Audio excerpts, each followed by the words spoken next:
একটি বিষয় জানতে চাচ্ছি, আমরা সম্প্রতি যে লিস্টটা হয়েছে, এই লিস্টটা নিয়ে আপনার কি মন্তব্য, আপনি একজন আন্দোলনকারী হিসাবে?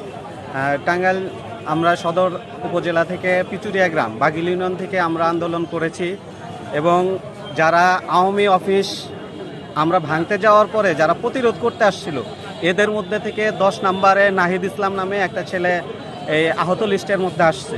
তো এইটার বিরুদ্ধে আমি আপনাদের মাধ্যমে জানাইতে চাই যে এই আন্দোলনের কিভাবে আসলো, আওয়ামী পরিবার কিভাবে আসলো এখানে, আন্দোলন না করে তারা কিভাবে এখানে আসছে সেই বিষয়ে আমি আপনাদের কাছে প্রশ্ন রাখতে চাই।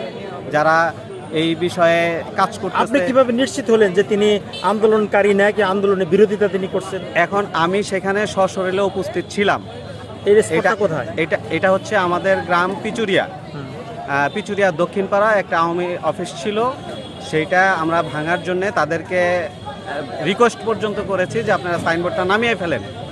তো সেটা তারা নামায়নি, আমাদের উপরে হামলা করেছিল। সেই পরিপ্রেক্ষিতে আমাদের মাঝ থেকে কেউ না কেউ কোনো না কোনোভাবে ওই ঘরের দিকে মারার জন্যে ইট বা পাটকেল নিক্ষেপ করেছে, সেটা গিয়ে তার মাথায় লাগার কারণে সে আহত লিস্টের মধ্যে আসছে। সেটা কি কোনোভাবে সম্ভব? এটা আপনাদের কাছে আমার প্রশ্ন।